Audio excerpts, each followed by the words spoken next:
You're watching Rogers TV, Midland. Good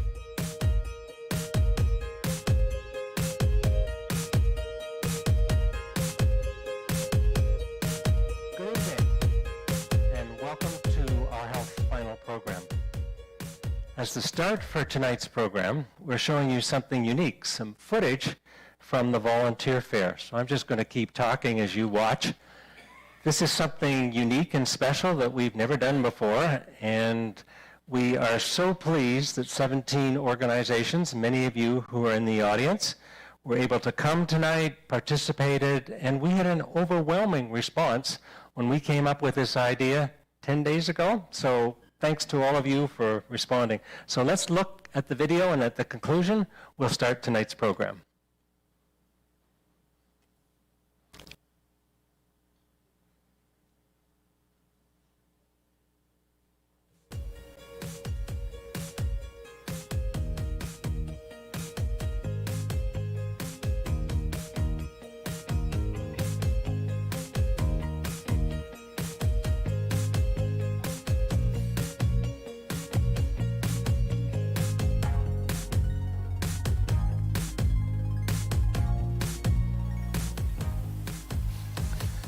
So let's give a great big round of applause to those 17 organizations.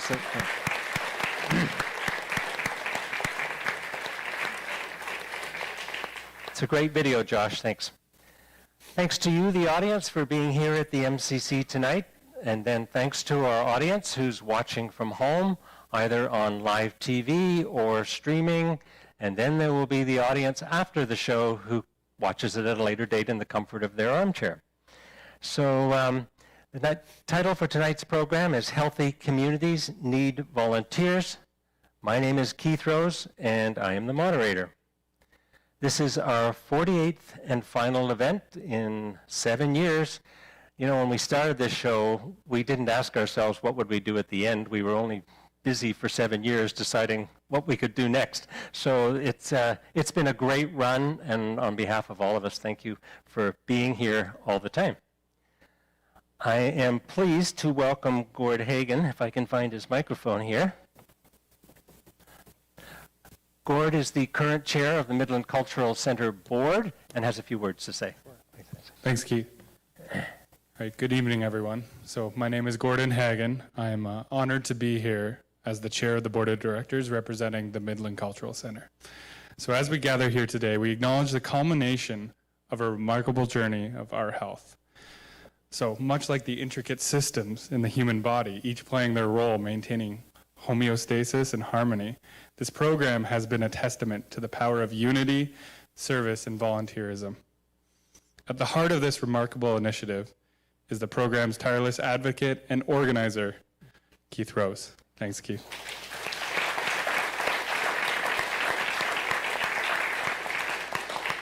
Keith is a man whose career has been a beacon of dedication to patient safety, healthcare performance improvement initiatives, and his efforts have not only nurtured growth to many professionals in the healthcare field, but instilled an academic mandate within many hospitals across Ontario. Dr. Rose has consistently recognized the critical importance of strong community bonds, much like those fortified through the Our Health program that he's been organizing.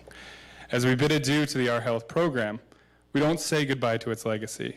The echoes of its impact will continue to resonate within our community, inspiring us as we navigate towards our collective future. This program, under volunteer leadership, has demonstrated the transformative power of volunteers within our community.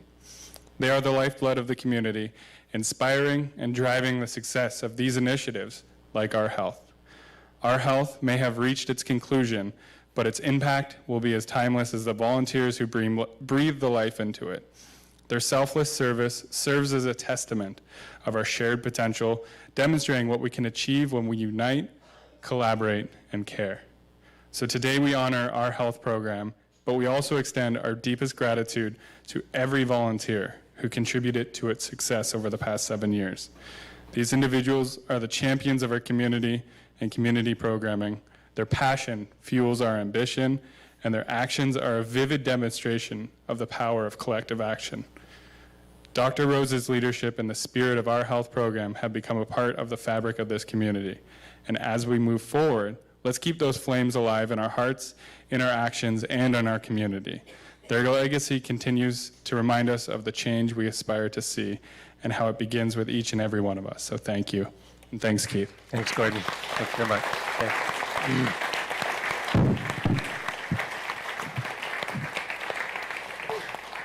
Thanks, Gordon, and it's nice to hear fine words about yourself, but I share those thanks, Gordon, with all the members of the advisory committee over the years, over the 7 years, and the people that are here tonight for the advisory group, I'm glad they were here to hear it. So it's now my pleasure to introduce tonight's 5 speakers, because we do have a program and we're going ahead.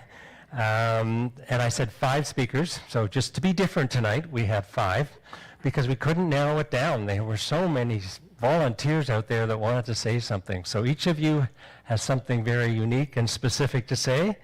Eric Walter, on my left, is the director of the Georgian Bay Cancer Center. He meets and greets volunteers every day. Gavin Hamelin is a student from St. Teresa's who volunteers on a regular basis. And beside him is Karen Ptolemy-Stam, minister at St. Paul's United Church, who shares her talents, those are her words, with many organizations. Sue Cook is an occupational therapist who volunteers with several organizations, including Huronia Players and the Rotary Club. And last but not least, Chantel Coward. Chantel's a psychotherapist here in Midland, and she's here to talk to us about how she uses volunteerism in her practice and how when she's talking with patients about what might be helpful, volunteering is part of it. So welcome, Chantel. Welcome to you all.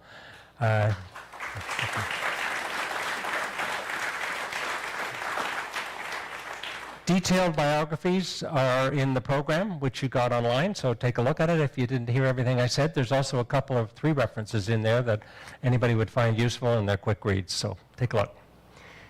I have some collective thank yous. Bear with me for 3 minutes.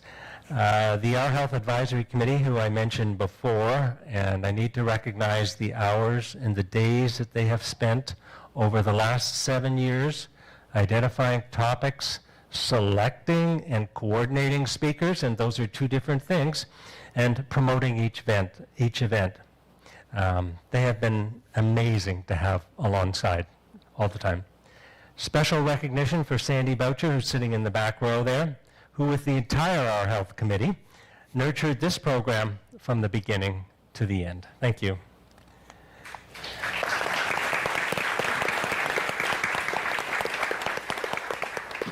We have 7 local sponsors who this year supported us with fundraising to produce the program and provide the free admission for all of our viewers. That's free admission for 7 years. Thank you to those speakers.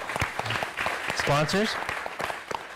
The sponsors are Andy Audia and the Audia Hearing Aid Center, the Enns family, who own and manage Hillcrest Village Care Center, Anita Federici and the Center for Psychology and Emotion Regulation, Lois Lipton and the Georgian North Real Estate Brokerage Limited, David Mink and McDougall Insurance, Georgian Bay General Hospital, and Waypoint Center for Mental Health Care. In addition to those groups, there's also some that I'm not going to mention their names tonight, but we had 10 more sponsors throughout the 7 years who were just as supportive and provided the money so everybody could get in free. I'd be remiss if I didn't mention the importance and our thank you to the extraordinary staff at the MCC, Ashley, who looks after all our promotional activity, Shaban for the organization, and Glenn, who's hiding up there in the booth, who looks after all of our AV setup. The volunteers you've seen at the box office, you see them at the door tonight, and they were here as ushers of the program, so thanks to all of them.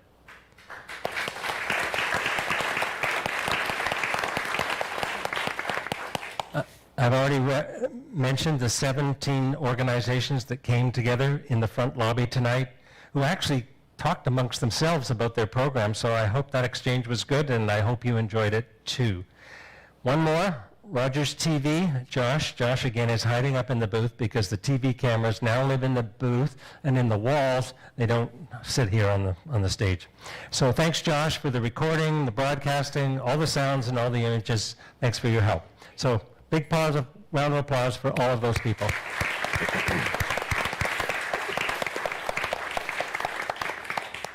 During the 90 minutes we have together this evening, I'll engage in a short discussion with each of our speakers about their experiencing with volunteering, whether it's from a professional point of view or whether it's something they're engaged in personally. They all have separate stories to tell. I'm going to try something new tonight too. I've also asked the speakers to jump in and question each other and the moderator if they wish, to make our conversation more meaningful. So look forward to our exchange.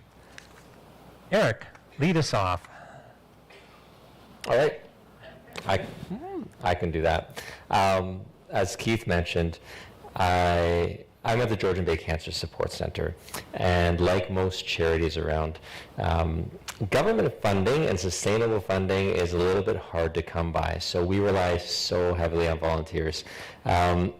We have volunteers who lead support groups, offer individual services to those who are going through cancer. We have a hairstylist who comes in on demand whenever needed to get somebody a custom wig and style it and fit it and make that person who's going through cancer treatment feel whole again and give them back that little piece of themselves. So we're in a position where volunteers are how we exist. It was started for years and years as a volunteer organization. Luckily, I do get paid for my job now. I don't have to go to work for free every day, but we still rely so heavily on volunteers. And what I've learned more than anything in my time, and the panel can attest to too, is volunteers come in all shapes and sizes, and there's never an occurrence where a volunteer or prospective volunteer comes and says, I'd like to volunteer for you, and there's no place for them. There's always a place. It's always just finding what that place is and how to really use them and match them with their skills. And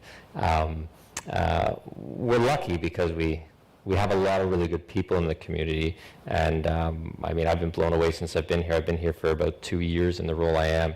And oh my God, we wouldn't be here without volunteers.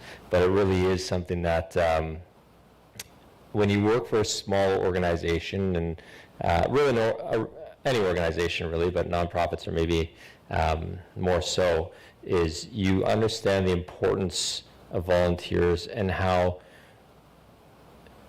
important and how foundational they really are in making organizations like ours, and so many that you probably have no idea in the community only exist because of volunteerism. So you can't really speak too much. There's no such thing as speaking too much about the importance of volunteers, because they are what makes this community really exist. And in the charity world especially, we wouldn't be here. Do you have a training program for your volunteers? Yeah, it's always in development. It's something that flows and grows as an organization grows. Volunteers are really like staff, except they don't get paid. And like you would take any staff team and put them through your orientations and your trainings and make sure they are the representation of your organization that you need them to be. Volunteers are no different. I mean, you have to find what motivates them. It's potentially something else. It's not necessarily the money or anything else that comes with a paid position, but you have to give them that respect in preparing them for any role. And they are the face of your organization. If somebody comes in and has a poor experience because of a volunteer, that's reflective of your organization, and you're doing an injustice to your organization, to the individuals who you serve, but to that volunteer too, who is left in the dark and could have had such a great opportunity had you put the time and effort into training them. You're really doing disservices. So yeah, absolutely. We train our volunteers and we get them on board the way they need to be and make sure they have the resources that they need to be effective, because that's what makes organizations like ours go around. Yeah. Tell us about the baker. The baker. We have a few individuals. So we have 2 individuals who volunteer with us, and it's funny. So I was approached by a gentleman today, actually, here he's sitting in the audience, he said, yeah, he'd be interested in volunteering, but what would I be doing? And I said, well, what do you like to do? And he said, I like the fiddle. I play the fiddle. And he joked, is there use for me? I said, well, maybe. And we had that not too long ago. And it took me a while to learn that. You have to ask, what do you want to do? And what are your skills? Because we had individuals who were trying to place. They wanted to volunteer with us, and we were trying to find exactly the right fit. And one day, just, every day when they came in to volunteer, they would always bring us baked goods. They'd bring a plate of muffins or cookies or whatever the case may be. It was the highlight of my day every time they came in. And now, it gets better. Now it's the highlight of my week every week, because as we're trying to place these volunteers, and I'm here munching on fresh baked goods, finally, I'm like, what do you like doing? And they're like, well, we like baking. And they kind of laughed it off, thinking, oh, we're not going to bake as volunteers. I'm like, wait a minute. This is amazing. We have people coming in every day who, one of the things we really like to do is make it feel like home. If you're going through cancer treatments, you go to enough hospitals and doctor's appointments and everything else that you want to feel like home. You want to feel supported. And what better way than fresh baked goods? So I said, I think we could use you as a baker. And they thought I was kidding. And I said, no. What are you doing Monday? And once a week, every Monday, they come in. They live right across the street, so they come carrying a lot of their pans and dishes because they don't want to use ours. They have to use their own because they're bakers. And if you ever come visit the Georgian Bay Cancer Support Center on a Monday, it smells like home and it feels like home, because every single week they bake. And you have to come to volunteer to get one of the baked goods, right? You do. You just can't come in the door. You can't just come for the baked goods, but it's made such an impact on what we do, and that has been so transformative in really the whole atmosphere there, because that little thing, them saying, I like to bake, has turned into something that really has created a new atmosphere, and it's amazing the way you come across those things when you ask, what do you want to do? You told me when we met earlier that you had a very unique recruitment strategy at the Georgian Bay Cancer Center, and maybe that's not open to all organizations, but I'm sure if they thought about it, it might be that your members, the people who come to the Georgian Bay Cancer Center, often graduate to become volunteers. Do you want to talk about that? Yeah, and I don't think it's unique to our organization necessarily.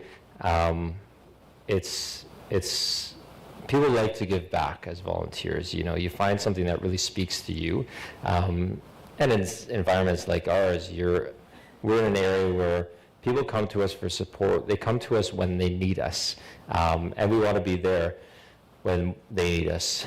And they recognize that a lot of times, and many, not all, but we're thankful when they are later in a position to want to give back, because when you see the good that an organization does in the community, and then you're in a position then to kind of return that and pay it forward. We have a lot of that. A lot of our volunteers are cancer survivors, not all of them, but a lot are cancer survivors or family members who've been touched, and they see that the impact that a volunteer has made on their journey at one point or another, and they truly do. I mean, you go back to those baked goods, that volunteer is impacting a lot of people's journey in a little way, but they come back and then they want to give back, and that is really an inspiration to so many other people, and it's cyclical. It goes on and on and on, and that's a special thing, because now you have somebody coming in at possibly the lowest time in their lives, the scariest time in their lives, and they see that person welcoming them at the door, and they said, I had cancer. I walked through those doors that first time. I was terrified, and here they are maybe 5 years, 10 years later, and they're in a different place, and it's a little bit of hope, and that's what we say. That's kind of our slogan, hope lives here. But they pass on that hope, and that volunteer becomes that hope for somebody else. So it is a bit of an interesting recruitment strategy, but it is, I think, common for a lot who they experience that help and support, and they give it back elsewhere. And if you find that opportunity that speaks to you, it goes that much further. Do any of our other speakers have any questions for Eric? Not at this time. It'll delay your turn. But you know what, like Gavin is like, we love students, like volunteers come in all shapes and sizes, but to look at somebody like Gavin, we love student volunteers. They can do so many things, and volunteers do come in all shapes, sizes, and ages, and we like our Gavins and everybody else like that. So Gavin, tell us how you got into volunteering. I got into it because part of graduating high school, you have to get 60 volunteer hours. So that's what kind of made me have to go out and find somewhere to volunteer. And then from doing that, I started volunteering with Big Brothers Big Sisters. And that was my first real volunteer experience. And I really enjoyed that, so I started to continue at other places, and I volunteered at my school and with Penetang Minor Hockey, and kind of just made me fall in love with it like that. And do you seek out opportunities, or because you must be in demand? Yeah. So what do you look for in a volunteer group to help them? I kind of look for something that I enjoy. I'm very into hockey, so volunteering for Penetang Minor Hockey is it's fun for me because I get to play hockey and get volunteer hours and help out the younger kids. So it's all benefits for me. And volunteering for Big Brothers Big Sisters, I enjoy too, because helping out the younger people, I have 2 younger siblings myself, so I'm comfortable with being around younger kids and just being there for them. So that's something that I enjoy too, and it kind of goes hand in hand. Great. Anything else you want to tell us? What do you get out of it for yourself? Yeah, I get out of volunteering mostly. Because you've given your 60 hours. Yeah. You must be on many, many hours. Yeah, I'm a little past it now, but yeah, I just continue doing it because it makes you feel a lot of almost accomplishment, because you can focus on someone other than yourself, and it makes you feel good because you contributed back to your community, and your community does a lot for you, and people around you do a lot for you. So being able to be that person for someone else, being able to say that you helped their day or you made them happier, it really benefits you, and it makes you feel good about yourself. So that's kind of why I continue doing it, because I'm past the 60 hours, like you said, but it's really nice to do it, and it's really nice to be able to help somebody's day out and make an impact on their life. It's great. Yeah, it is great. How about your friends, Gavin? Sorry? Do they come with you, your friends? Do they come with you? Do you tell them about it, or? A little, yeah. I'm trying to recruit some people at Big Brothers Big Sisters, but yeah, I have a lot of friends who volunteer for the Boys and Girls Club of Midland. That's where I do my Big Brothers Big Sisters volunteering. And a lot of my other friends, what it happens is they start volunteering there, and then it grows into a job for a lot of people, I find. I have a lot of friends who have volunteered for organizations or at Big Brothers Big Sisters or Boys and Girls Club, and through meeting people and getting connections through that, it's going they're paying jobs, so now they have jobs right now through the volunteering. So it just opens a lot of pathways for them, and that's why I got a lot of friends doing volunteering as well, and they enjoy it as well. Great. Gavin, you are the youngest person we've ever had on this stage. But in all the wise voices that come from this stage, their comment is, we should start earlier. People should learn about things earlier. They should learn about things before they happen. You're the wonderful success story is you've learned about volunteering, and you're continuing to do it. Wonderful example. Yeah. Thank you. Chantel. No, it's just acts of kindness certainly should start, at a very early age. And the research shows that youth, they want to get involved, but they just aren't sure how to. So starting, early elementary school would be wise before it's an expectation in high school. Yeah. Yeah. Any other comments? Thanks, Gavin. Yeah, no problem. Thank you.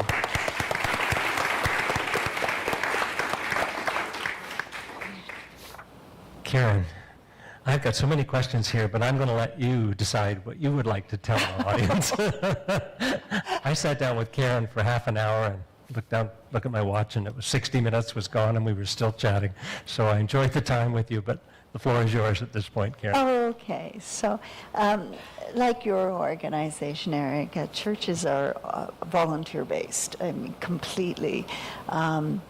there's usually only one full-time person, and that's the minister, and then everyone else is volunteering, and we have a few paid staff at different hours. So, so not only do we rely on volunteers, but we have such a wide spectrum of what volunteers do. So it makes it really unique that way. So we might have people doing funeral teas, or we have people kind of administering and doing the financial stuff, because we get no government grants, zilch. We also have people who are, you know, assisting with worship and stuff, but we have our own programs. So we have volunteers from all ages. So children as little as 2 volunteer to light the Christ candle, and the children become our mentors as well sometimes. And then people, as we have a 95-year-old who's still volunteering, and in my last church, a 101-year-old, and so you never stop volunteering. So I had a question for you guys. I was going to say, are you ever too old or too young to be a volunteer? And I think you've answered that question now. Thank you. Absolutely, yeah, absolutely. And a phone call can make a big difference in anyone's day sometimes, and so. But the other thing about it is that as part of our faith tradition, it's kind of an expectation that you give and serve to others. And so I have the wonderful advantage of hearing of so many different volunteers from our congregation who are volunteering throughout the community. And so it's a wonderful way to hear of what's happening in the community, and people who are just so passionate about the ways in which they move beyond our doors and are out there. And it, you know, we have people fighting for social justice issues. I whispered to Sue, I hope no one in the congregation sees me drinking from a water bottle, because we happen to think that's a social justice. We didn't give you a straw, though. Okay. I know. And you know, trying to stop the water, especially in Elmville and area, being taken for quarries. So that's all part of our volunteering as well. But people are in the hospital. People are in Wendat. People are in so many different places. The guest house, we have a special relationship with the guest house, and really want to advocate for them in a community that sometimes doesn't want to advocate well for the homeless. So it's just really neat to see that wide variety. Talk about your relationship with the guest house, because you are right next door. Yeah. And I heard you had a heated ramp, and sometimes it's a preferred location. And yet I know you and Nathan talk frequently. But tell us more about it. Oh, well, about the heated ramp. Okay. If you're really cold in the middle of winter, just come and put your butt on our ramp and you'll understand.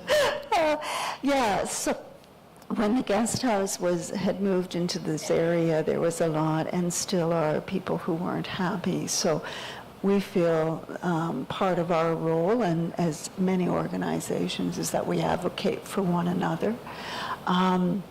We used to, until the pandemic, have our own drop-in center that was running for 35 years, where we would feed anyone who was hungry for breakfast and have a drop-in and come and go. We often have people in the church. We've never had an incident in the church, by the way. Our policy is all are welcome, and sometimes we'll get people who are agitated and they'll just come in and want to talk or go into the sanctuary, which can be very calming. We have volunteers. We're a sponsor for the walk that they do in the winter, and I don't do any of this organization. Our volunteers take the lead. I'm looking at Zena Penderbury, who is our lead for the guest house. And Yeah, and so it really is delightful to get to know some of the people on the street as well. I mean, they'll come over, and what people don't know is they'll come over to us and they'll say, they seem to know I'm the minister. I don't wear a collar, you know, I have a gagging reflex. A minister and a gagging reflex and a collar really don't go well together, let me tell you. But they'll come over and they'll say, can we get the broom, and we'll sweep up and we'll clean up, and they're often coming to us for garbage bags. So they're doing a lot more than people realize in trying to Is it clear maintain to it. you or your congregation or the people that are watching you when you're a minister and when you're a volunteer? Oh yeah.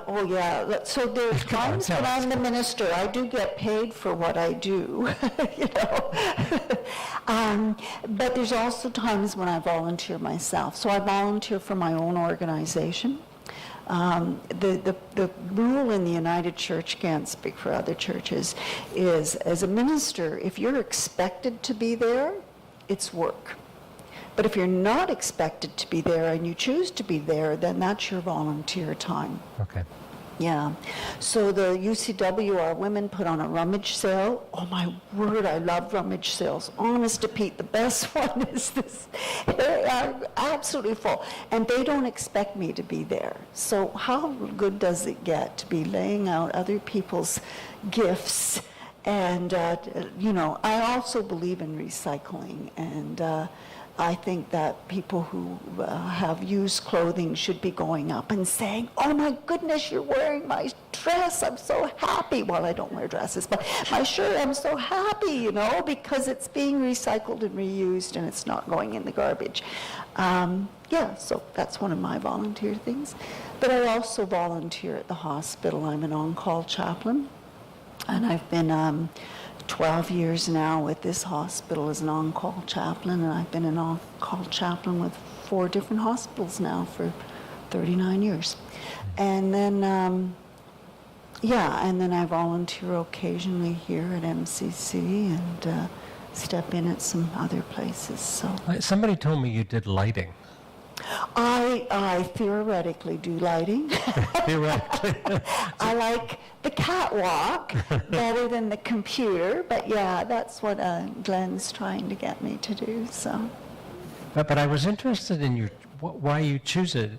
And Gavin said he chooses things because he likes those things and because he's good at them. I mean, he emphasized that. I'm sure there's other reasons. But you're telling me you do lighting, and somehow, do you have a degree in lighting? Do you just have... Well, what's the interest in lighting? Well, you know, sometimes you have to go outside of your comfort zone, and you stretch yourself that way. And anybody who knows me, like, I am so stupid on a computer, so I'm gifted that way. And I don't like heights, but I like the catwalk. Who knew? So who knows? So yeah, sometimes I deliberately choose to do things that are going to take me into a different zone. Okay, thanks, Karen. We talked briefly about burnout, and I don't know whether volunteering increases burnout or it makes it better. Give us your thoughts on, and maybe Chantel, you want to jump in on that too. Yeah. People can burn out. So one of the things we look for with our volunteers is to say, maybe it's time to step back and give yourself permission. Don't do anything out of a sense of obligation. Do something because you choose to and you have a passion for it and you want to do that for whatever reasons. For us in our tradition, we volunteer out of the values that we have. But you can burn out. And I'm a former minister with the deaf.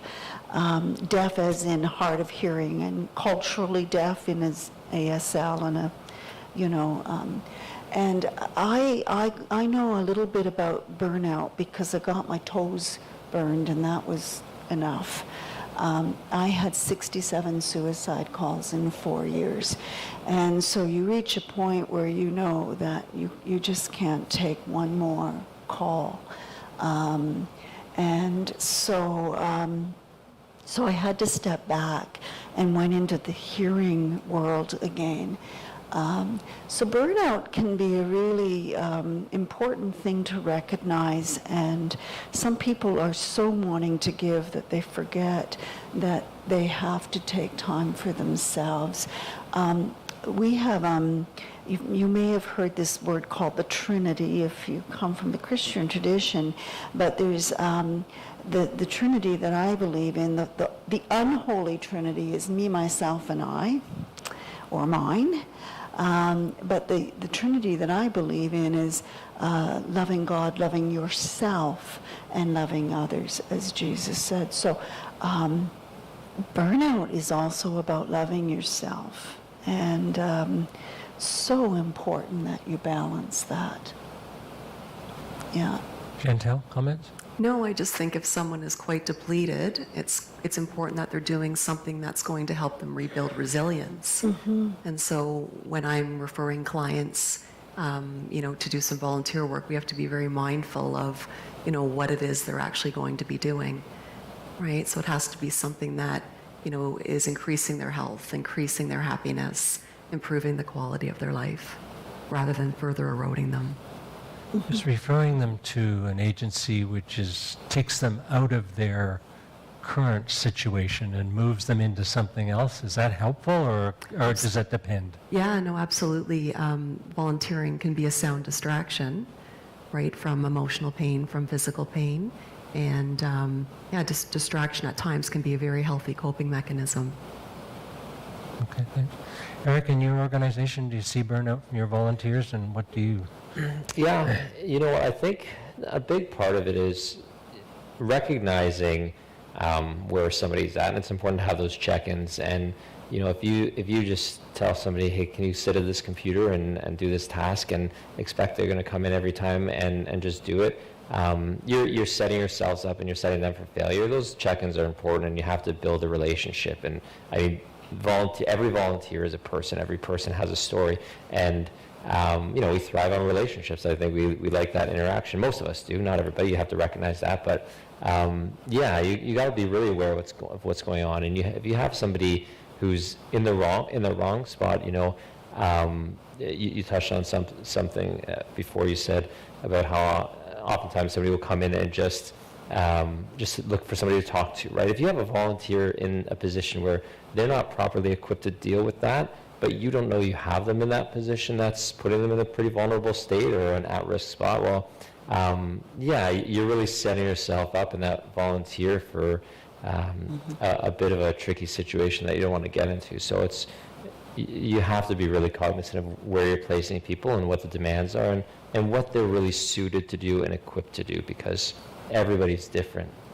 Yeah, it must be. I mean, when your organization talks about hope and optimism, and if your volunteers aren't hopeful and optimistic, then that's a challenge for you. It's got to go all the way down. Yeah. So, Sue, thoughts on the Huronia Players and burnout? And is there only so many productions you do? Well, no, you told me you're going to go out for another one. So, how have you sorted out burnout? I think one of the things that I was going to come at it a little bit of a different way, because we just held a volunteer evening, and we had 70 to 80 people come out, which is wonderful. However, it puts a different type of strain on an organization to have to deal with a lot of volunteers, and having to find something that is meaningful and is important to them, something they want to do, and you're volunteering yourself. So it does put a lot of strain on an organization, if it's a smaller organization, to bring in a lot of people and ensure that they're having a good experience, or that they are actually getting involved in a way that they want to. And the sad part is, with a group, something like the Huronia Players, sometimes there's only so many areas or so many positions in a given season. If we had 3 shows in a season, and each show had, say, for example, five cast members, and somebody really wants to come out and volunteer to be an actor, that's only 15 acting spots for an entire season. So it can become discouraging, right? So then you're dealing with a different issue. It's not burnout, it's people being discouraged, because anybody that works or lives with the arts knows you have to be really good at handling rejection. Well, because that's what happens. I mean, you are frequently, the world has a ton of actors that are waiting tables because they are unable to obtain a role. So it's a different situation sometimes. It still puts a strain on the organization. And that is an unusual situation. The other issue becomes you need to be able to mentor them or educate them. You can't just throw somebody in, just like, you know, you've been saying. You can't throw them in and say, see you later. Wow, I really needed a break. Thank you. You need to make sure that they have the support they need to have a really good experience. And sometimes that is difficult because it burns out the people that are doing the educating and the mentoring because there's not enough of them. So there's so many different facets to volunteering in an organization and one of the things I was going to say is people volunteer for so many different reasons. You know, people would maybe come out to the Huronia Players. I volunteer with Huronia Players because it's something I love to do. So it recharges my batteries because it's something I love. So that's a reason to volunteer. People like it. You maybe do some things that you don't like so much, like I really don't want to clean the green room, but I know that by all chipping in and doing all these things that we can do things that we really like by putting on a show. But other people volunteer for different reasons. So for example, I work, like Chantel, I work with clients that volunteer. And frequently, people may not want to volunteer for themselves, to say, yes, I'd really like to try this, but they will volunteer because it's important for them to volunteer for people that are helping other people. So for example, blood donor clinic. You can volunteer at a blood donor clinic. You could volunteer for an hour a month or maybe an hour every 2 months. It's not necessarily a big commitment. Huronia Players is a sizable commitment for 3 months. 1 hour a month, 1 hour, a couple of hours a month or every couple of months. But what's important to that person that's volunteering is they are helping people who are giving blood. So those people that are giving blood are helping. They're helping others. And it's important for them to help those people. So it's another layer to volunteering that sometimes people don't think about. But it's meaningful to the person that's volunteering. So there's so many different facets that way. I would even say we're talking a lot about community volunteering tonight, but I would also say the world needs volunteers. As part of the Rotary Club, there's many service clubs in our communities. They all have international, churches as well, they all have international ties. There are volunteering opportunities internationally. People that have volunteered to go to Ukraine and help people that are trying to cross the border and giving them something to eat. Those types of volunteers. I've volunteered providing wheelchairs for people in other countries. There are a number of ways you can volunteer. It's not necessarily at home. It is just as vitally important as it is here. It's just, again, another layer to what can happen with volunteering. Thanks. Karen, question. As you sit back at night and kind of look at the stars, I know you've just been away, you must think of many, many things that the church could do, you could do to make life better, to give back. How do you decide how many of those the church is going to tackle this year and be successful with? How do you make that decision? Because there must be times when you have to say, as their leader, we're going to do this, but we need to wait for this. So how do you make those decisions? We're bombarded with stuff all the time, and I think that I really think that you go where the energy and the passion of the people you have in your congregation, and you watch for that energy. You watch for leadership stepping forward, saying this is something we really should do. So St. Paul's, not well known, but we've been doing refugee work for years and years and years and years. And we're always doing refugee work. So we've brought in, I don't know how many people now, 40, 50 offhand. And so you really, and those ones, you don't always know what's coming your way. So the Anglican and United work together on refugee work across the country, and an email came across. Well, I get so many emails, as all of you do too, but it was a United Nations urgent action. And they needed a French community, and it was really urgent. Apparently we were the only ones who responded across the country. And we did so because of Penetanguishene and La Fontaine, and we have French services here, and you know, it's not like we can't do that here. And so suddenly, within 8 weeks, we had a family with very, very high needs. So there's sometimes where something just is right, and I just take it to the board, wondering if we want to pursue this, and if volunteers step forward and say, I think this is important, let's run with it, then we go. But there's so many other things that you can't do, you know. Just like everyone else, you have to choose what directions you're going in. Must be a similar problem for you, Eric, as the director, and all these wonderful volunteers and patients have great ideas. Yeah.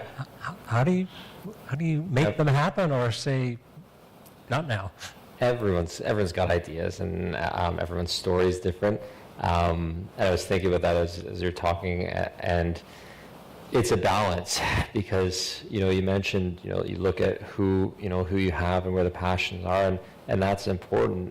But on the flip side, it's also important to keep in mind, hey, what course are you on? And as you have influences from every direction, and you do have influences from every direction constantly, it's always important to be able to say, this is where we're going right now, because you can have so many priorities, and as a nonprofit with limited resources, you can't meet every priority, and you could do a lot of things at a certain level and a certain quality, but you can also choose to do fewer things and do them very, very well, and you have to really balance that. And sometimes, when looping back to the volunteerism piece, it's do we have the right people, and do we have the tools? Can we do what we want with what we currently have, or do we have to go back out and look at something else, and look at somebody different, look at broadening our team? And yeah, there's no shortage of ideas. There's a lot of good ideas, and we always appreciate when people are understanding of the fact that we sometimes have to say, that is a really good idea. We can't do it right now. We want to do it, we just can't. This is where we are. Can you help us with that in the meantime? Maybe we'll get to where we want to be. It's a balance. It's a tough balance. You probably experience that all the time. I mean, you're, I think, a staff of one, and my weeks are busy. Your weeks sound very, very busy. But it's a balance, a tough balance to maintain. So, Karen, I've done a really good job of getting an exchange of conversation during somebody's talk. But now I've lost track. Are you finished talking, or do you have something? Yeah, I was finished long ago. You moved over to Sue, I thought.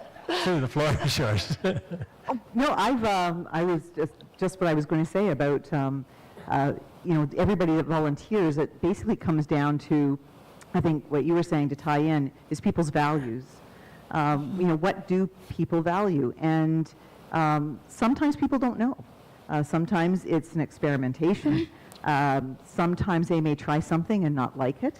The important part with that is to make sure they understand there's other opportunities that they should try, and not let that one experience discourage them. Maybe they need to have a different type of volunteering. Maybe they shouldn't volunteer doing something with blood if they don't like, dealing with needles.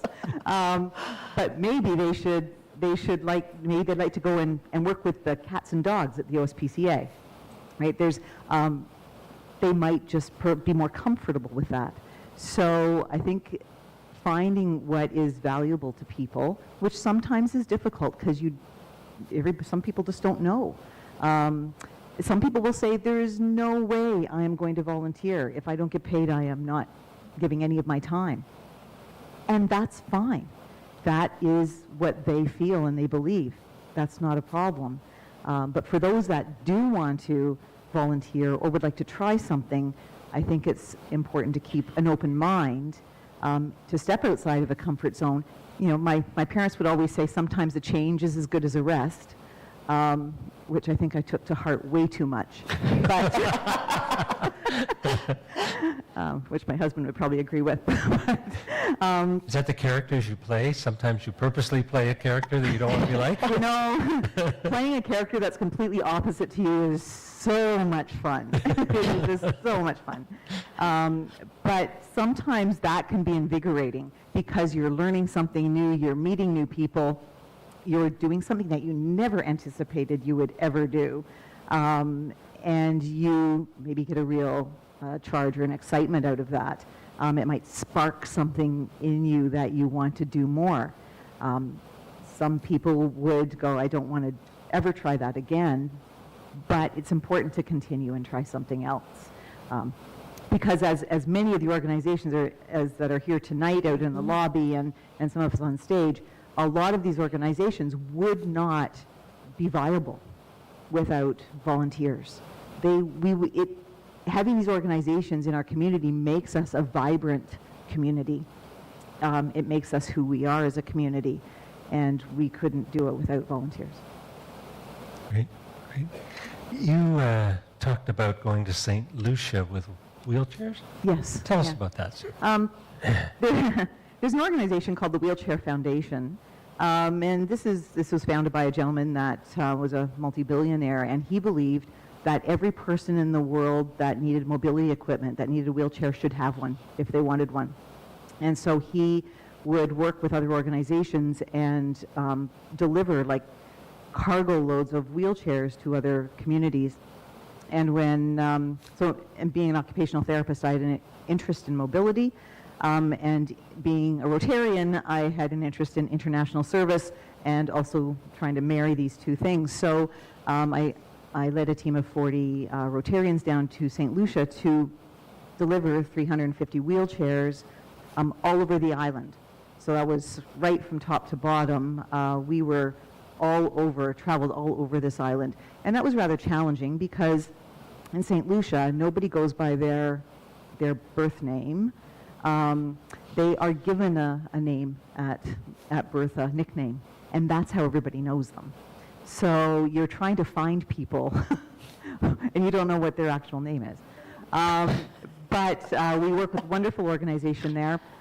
We took down clothing that we were able to give to orphanages, and we took down school supplies, which we also were able to provide to schools that were in need.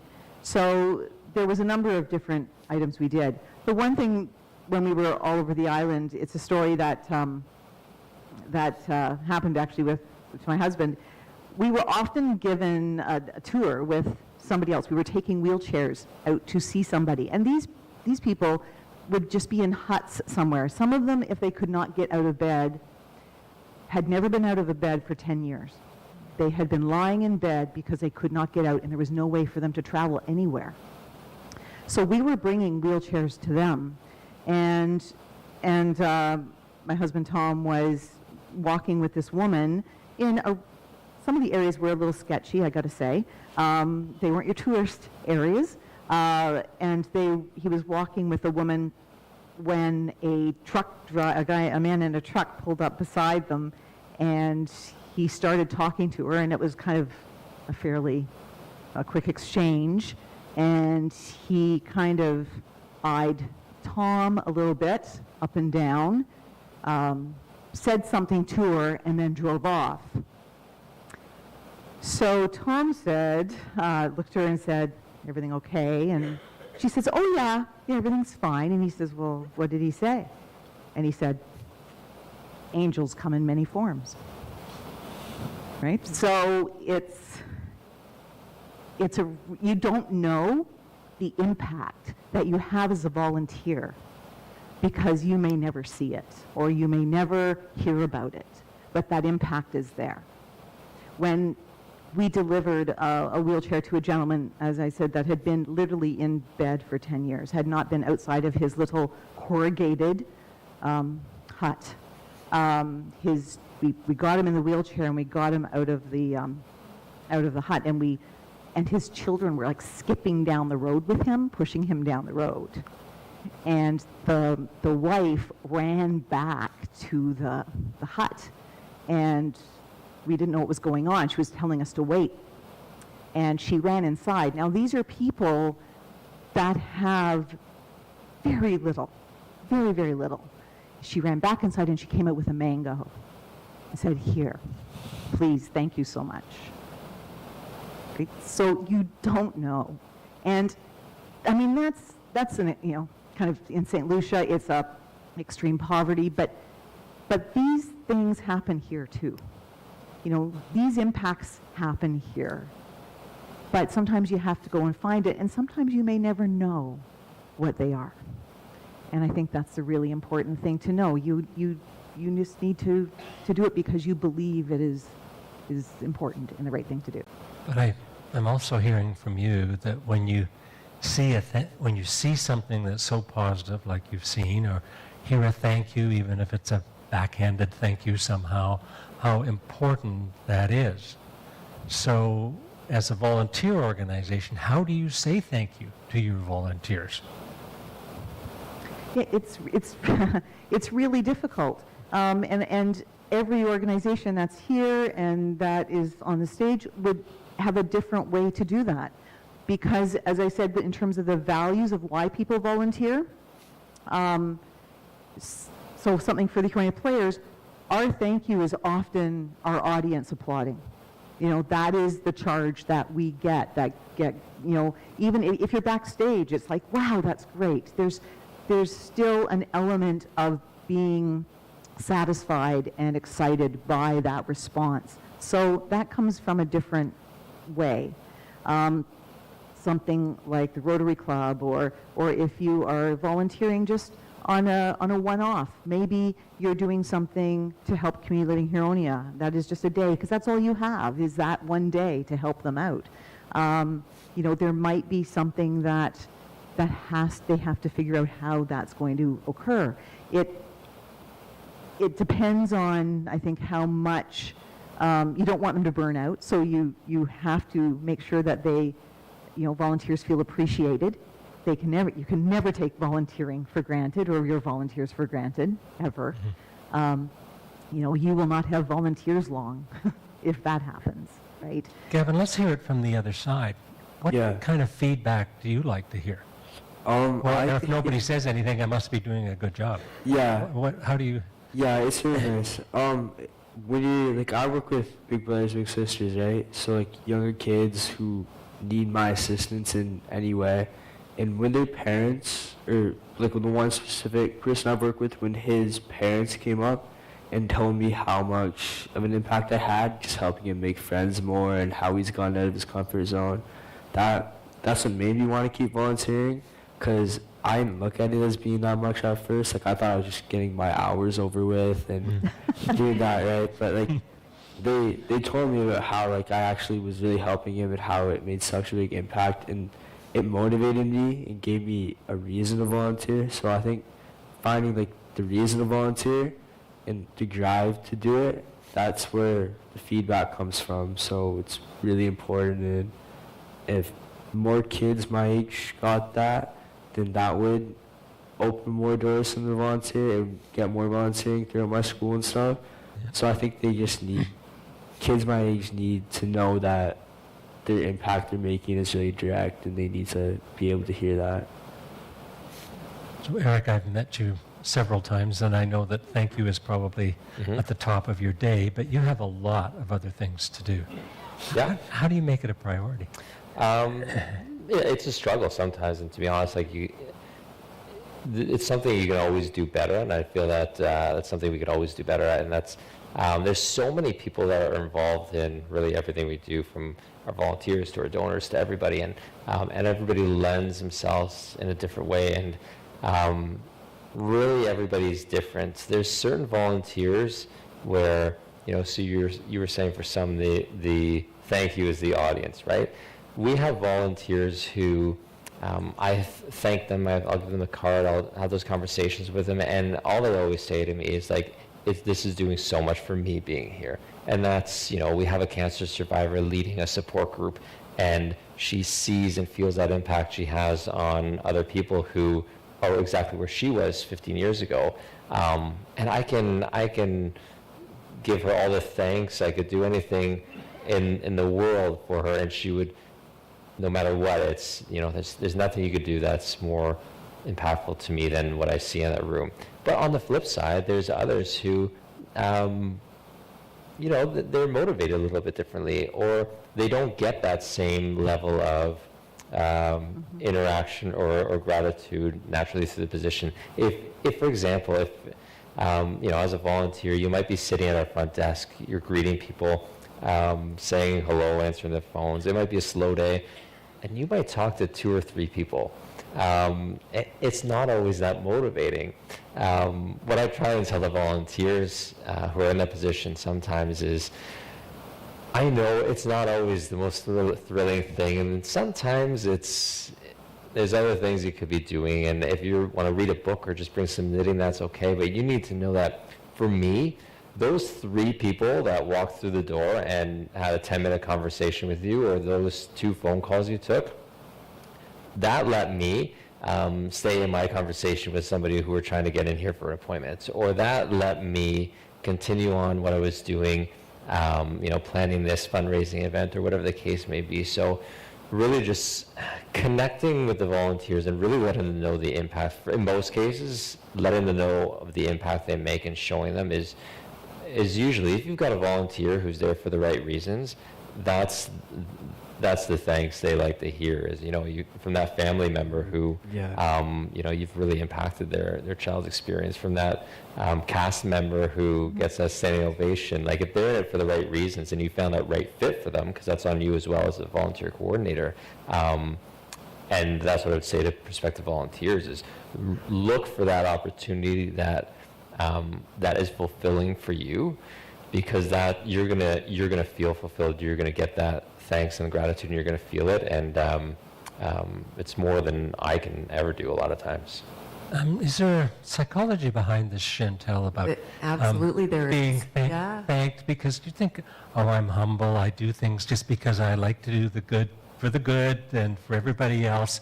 Yeah. People don't think of themselves, but when Gord gets up here and says something thankful about the Our Health program, I feel good. But there's definitely some hard science behind this. So just an act of kindness, that alone, not even necessarily volunteering, it does reduce stress, it does reduce depressive symptoms, it does reduce anxious symptoms, it does so much. But the reality is, when we do for others, we have hormones that start to flood our body, and we also have neurotransmitters that start to heighten in our brain. And so that's happening within us, but it's also happening within the individuals that we're helping. So for example, oxytocin's a really important piece here, it being a hormone that it reduces pain, it increases pleasure, it causes us to be more loving and to even feel more loved. It does all of these things, and some would argue that the oxytocin, that hormone that's being released in our bodies, is what binds human beings. So those acts of kindness that we do, which in turn causes, these hormones and these neurotransmitters to fire, that's what's behind binding, human beings. Mm-hmm. So there is a basis behind it. Absolutely. Okay. You talked about random acts of kindness, and I know there was a Rotary event this week, or it's all week, on random acts of kindness. Yeah. Tell us about that first, and then come back to the random. Absolutely. Sue, you tell us about the Midland Rotary Club does random acts of kindness this week. Penetanguishene did it last month. And usually it's a free lunch. There is no such thing as a free lunch. Well, there is. And sometimes there was a push to say, let's make Midland the kindest town, and people would go out and just volunteer to be kind to people, help them out in some way, which makes them feel good. So that's an example of an organization that has specifically gone out to complete that task, to say this is going to be something we're going to organize and we're going to plan it, and we are going for the express purpose of bringing this home for people, helping other people through volunteering. Okay, but it's interesting that a random act of kindness to me is like just doing something nice one day. It's not an organization. You don't sign up for it. You don't have to do it. It's random. Yeah. So where's the basis of that, Chantel? Are you going to tell us about that? Just holding the door for someone, genuinely smiling at someone. There's just these little random acts of kindness. You just have no idea, and Sue was speaking to this, how your words impact someone, how your presence can in fact impact someone. Although I do have something to respond to with that. There are times when your act of kindness you need to ask permission to do. Mm-hmm. So in a former congregation, we had a man with cerebral palsy, and he came in and he fell down. And of course, everybody rushed to help him up. And he just shouted, "Stop!" And so we all had to step back. And he said, "I get up by myself." Yeah. And we have a person in our congregation who's blind, and we had to have a conversation about protocols because people were wanting to assist when assistance wasn't needed nor appreciated. So there is a point where you sometimes need to hold yourself back and just check in. Would you like me to help you? Are you okay? Do you need help getting up? Versus just running to it, Mm-hmm. So, but yeah, the random acts of kindness are so important. Mm-hmm. Chantel, I was interested when you said to me you do pro bono work, and I thought, is pro bono work volunteering? Of course it is. It fits the definition exactly. Mm-hmm. So tell us about that. Yeah, so my team, we do a lot of pro bono work, and we also will provide treatment. We will implement a sliding fee scale to help with affordability, because my entire team, we have a difficult time knowing that people are suffering in silence. But in terms of pro bono work, one organization comes to mind specifically, and that's it's called Circles, and many people here might be aware of this particular organization, but we're bridging people out of homelessness. Mm-hmm. So they're called Leaders, and we take the leaders from the streets and we get them educated and we help them regain physical and emotional health. So there's a lot of pro bono work under our roof. Yeah, yeah. Mm-hmm. Thank you. Sue, you and I talked about why doesn't volunteering work for some people or in some situations? Can you see it coming? Kind of direct somebody that maybe not this one? Or does it just surprise? What happens? I'm going to ask all of you. So. Oh, sure. Ask everybody and you'll start with me. Okay. Sometimes it's just the wrong match. We've talked, everybody on the stage has talked about how the match has to be a good one. It's got to be a good fit. If somebody's trying something for the first time, they may not even know if it's a fit because they don't know what they don't know. So that's when mentoring and close connection with volunteers becomes very important, because you can see it going off the rails. They may just slowly withdraw. They may just not show up as frequently, and then eventually they just aren't there anymore. Or they may just say, this isn't for me, and they just could walk out. So it's establishing those relationships. Volunteering comes down to relationships. It doesn't matter if it's one day of volunteering for one day, or if it's 3 months, or if it's 10 years. It comes down to relationships and the relationship you develop with those volunteers or the people that are with you. And if those relationships aren't established, or if they are not working well, then that person will not stay. And sometimes it's important, for everybody to be very aware of this, because maybe the people that are in it can't see it for themselves. Sometimes you can see it from the outside a little bit better.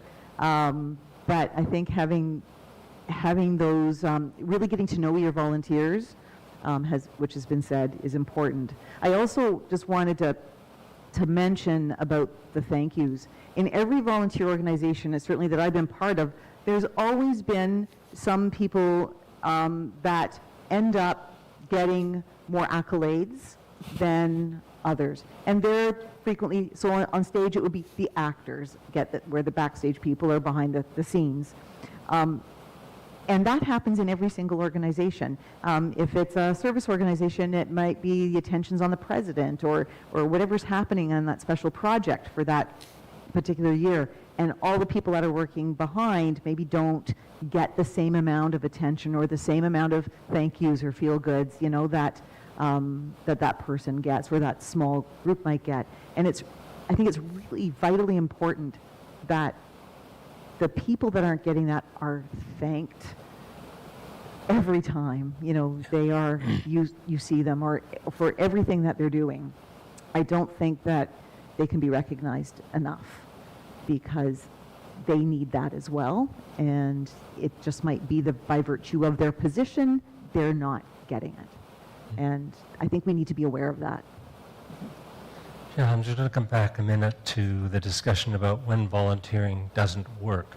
So you as a therapist dealing with somebody, let's just put some example, not emotionally stable, not a lot of self-confidence, needs to feel good. And so you kind of say, have you thought about this volunteering, and kind of find the skill set that they might be happy in.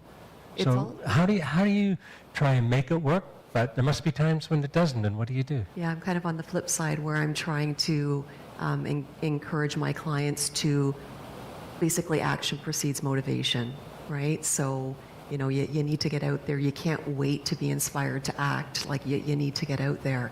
So it's, even though they might be fairly symptomatic, just starting to go in the right direction, that momentum will start to kick in, that motivation will start to kick in, but just, they can't expect to be suddenly inspired.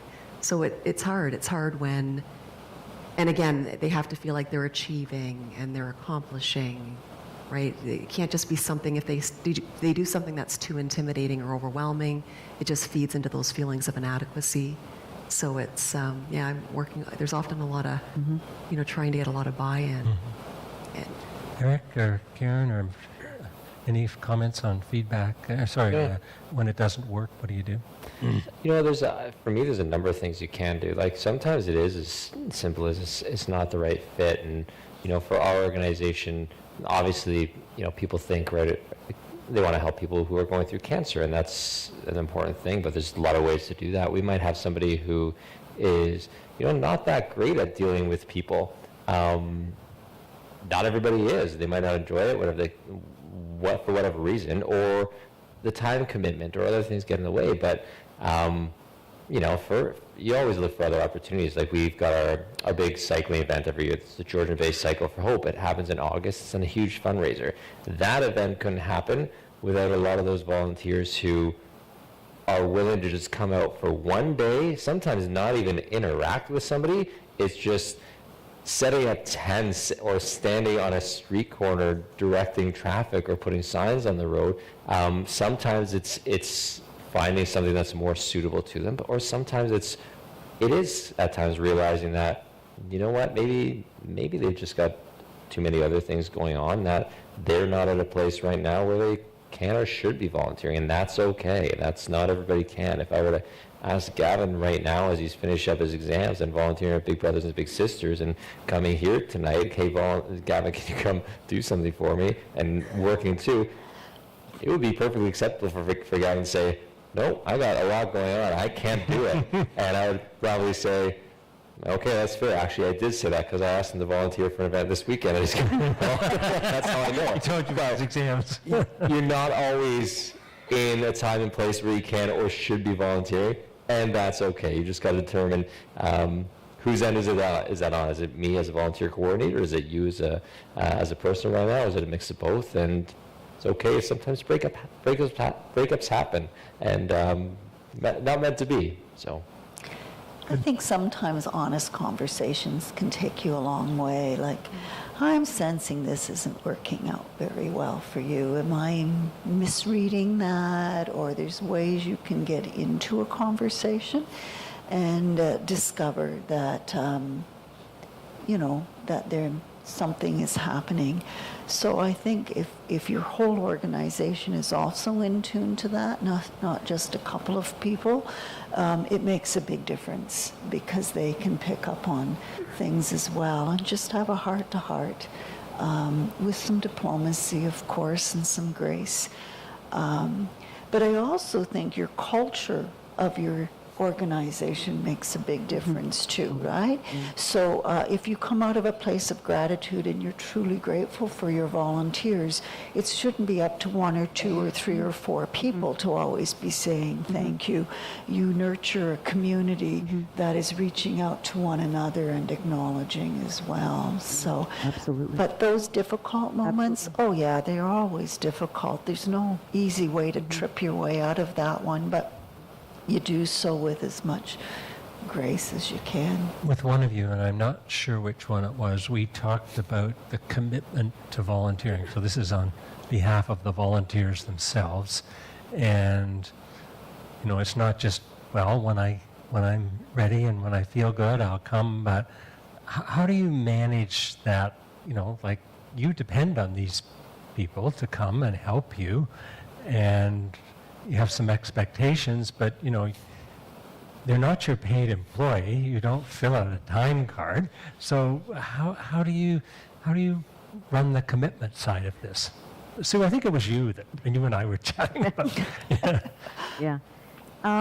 It's difficult because a lot of people will look at volunteering and think, I'm not getting paid for it, so therefore, if I can't make it, I don't feel like it that day, they just may decide they don't want to show up. So sometimes, not everybody, but some people will look at volunteering differently, like that. And they'll say, well, I'll volunteer because if I don't feel like it, I don't have to be there. And I was saying that's just not accurate at all. It's the opposite. If people need volunteers, and it is a commitment, and that commitment is just as important as if it was a paid job, because if you aren't there to do that, then that job doesn't get done. And that's really difficult on an organization if you're relying on those people to show up and to fulfill a certain task. So sometimes people have a different idea of commitment or what volunteering means on a commitment basis. And I think that's maybe just education when people are brought on board, or when the discussion occurs about what's required. Okay, so up front. Because I've done this a little different, and I still have more questions to ask of you, but I should ask you, do you have anything to say that you haven't been able to say, or that you think that this kind audience wants a message that they should take home with them about volunteering? There's one other facet of volunteering that I use in my professional life that I don't think people think about. But since my job is rehabilitation, frequently I will be working with people who can't work anymore. And as Chantel had talked about, getting people to volunteer is maybe a way to provide some meaningful activity, but I may also use it in a graded fashion to get people back to work. Because maybe an employer cannot provide the type of hours that are required on a volunteer basis. They can't have somebody come in for just 2 hours a week to start, because that's too disruptive to the workplace. But maybe that individual needs that very small increment of time and responsibility to be able to start to build up to something more meaningful and a longer stretch, which then could lead to them returning to their place of employment. So volunteering, and they go into it knowing that this is what, this is their goal. It's to get back to work. So volunteering can also have another facet that way. I think all of those who have hired people have seen it on a resume. It actually sticks out. It's a great place to put it. Chantel, any comments that we haven't got to or that you wanted to make that? No, I don't think so. I think everyone's Okay. had a lot to say tonight. It's been interesting. I have a couple more questions, so don't worry, I won't run out of time. Gavin, thoughts? No. Yeah, talk about what's yeah. Karen, any thoughts? Well, I know looking out, there's so many people here who are volunteering and giving their time, and I'm grateful for that, and I want to be part of a community that is caring and reaching out. And volunteering can take you in such, you can go into the arts, you can go into the clinics, the donors, you can do calls. There's so many things you can do to volunteer, and I really do believe it not only makes us healthy and we're able to live out of meaning and integrity of who we are ourselves, but it gives meaning and integrity to the community in which you live. So when you're talking about how do we thank people, I want to thank the volunteers who are sitting in front of me, and for those of you who are watching online, I know exactly where the camera is. Thank you to you folk too. Eric, thoughts? Yeah, this Saturday. So our cancer. So this isn't a pitch for an event we're. This is running. not an advertisement. This is not an advertisement, but you will hear about an event already. So we're running a community yard sale and a barbecue at our support center. We put a call out for donations of items last week, maybe it was. We have thousands and thousands of items in our center that we're going to be hopefully selling this weekend on Saturday at 45 Edward Street in Penetanguishene. But we talk about commitment of volunteers, and there's kind of two things I want to touch on that. Number one, we've got a team of volunteers who are running this, and everything from pricing things to selling things there to running the barbecue and bringing things out of our center in the morning to get into the parking lot. If one or two of those volunteers at that last minute said, I can't come, I don't know what I would do. We would be in trouble. We would have 2,000 items of other people's used goods sitting in our center, and I have no idea what to do with them. But the other side of that is, for that person who thinks, I don't have much time or I don't have much to offer, but you find yourself on that Saturday morning, you're sitting around and you've got that extra hour or so that you don't know what to do with. That extra hour for an organization in your community can be, what they need to make a big fundraising event, for example, a relatively stress-free experience, or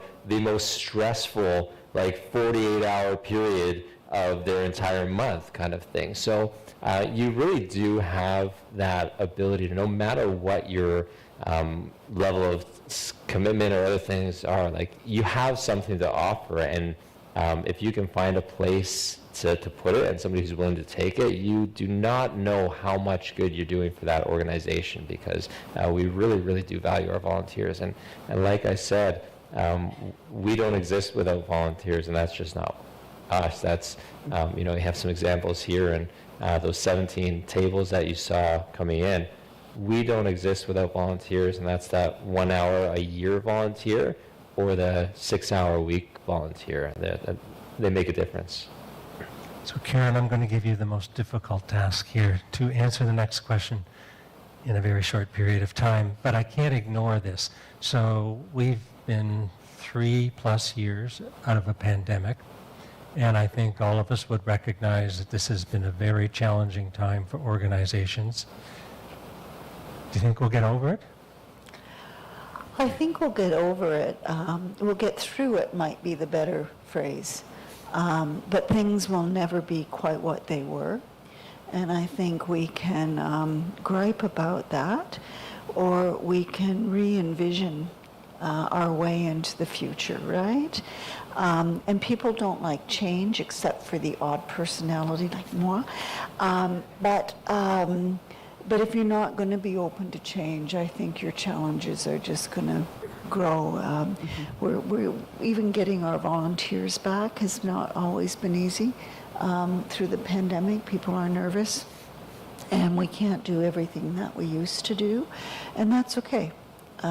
We find our way forward. So I would say the pandemic has changed us. I think culturally it's made a lot more anger, a lot of grouchy people out there. Not necessarily in my congregation, but we'll take our share. But there is that atmosphere of anger out there. And so it's a different environment even to be operating in for all of us.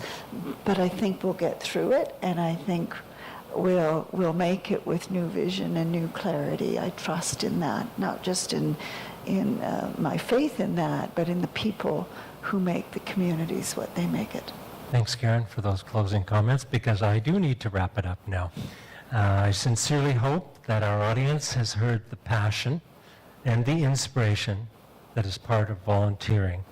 Thank you for your stories, your discussion, your frank answering of questions. This event has been the best. Thank you.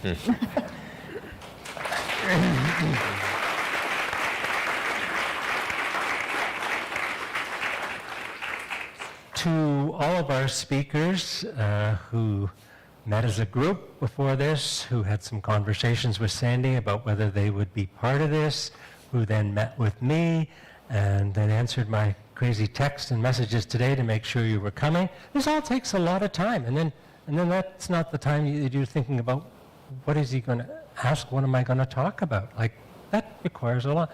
So I appreciate each one of you, the time that you have taken. You are not alone, because prior to you we had 100 other speakers that sat on this stage that did the same thing, and so to all of our speakers I say thank you. But specific to each one of you, Eric, thanks for letting us know about the Cancer Center and your unique environment and the work you do as the leader of the volunteers to help them and make them be the best they can. Eric, to you, Gavin, to you, I'm sorry. Gavin, to you, who, is an example of where our youth should be going. I mean, it's perfect that you were here. You've sent a really strong message, and thanks for your answers and everything you did to be here tonight. Thank you. Thank you. Thank you. Karen, unique, frank, loved the conversation. You've given your answers a lot of thought, and you've carefully helped a lot of people get through the last 3 years, and as you say, as we move forward. So, Sue, tremendous amount of experience. You just kind of need to look back and rhyme them off, but you've learned it, and you've helped us learn, but you love it. Like the smile on your face is just infectious, Sue. Thanks for sharing it with us, okay? Chantel, great to have you here. Great to learn from your professional life what volunteering is all about, and thanks for your input on so many things. So let's have a big round of applause for our 5 sponsors, our speakers. Thank you. Also, special thanks to our sponsors again. And you can watch this program on Rogers TV, or it's aired on YouTube after the event. And so that's my turn. It's time to say good night and goodbye from all of us who are associated with the Our Health program. It has been a privilege and a pleasure to plan and produce these events. Thank you.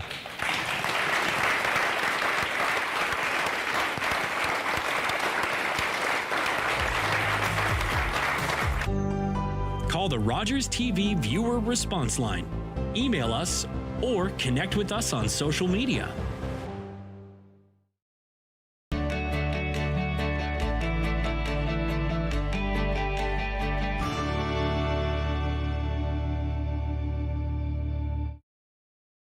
Was that 4 or 5? He's lost count and still thinks he can drive.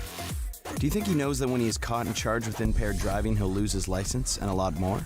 If he gets in his car, he'll face costs exceeding $20,000. Does he realize he could have a criminal record for his choice to drive? And it could be much worse if he crashes. Wonder what he'll be thinking tomorrow. Have a hold on one at 15. Visit ArriveAlive.org to find out more. Arrive Alive. Drive so. Let's go! I literally saved the world. Thank you, Spider-Man. You're an Avenger. Have I killed you before, Ant-Man? He's a monster who thinks he's a god. Everything you call a life, I will burn out of time. Oh, we're all gonna die.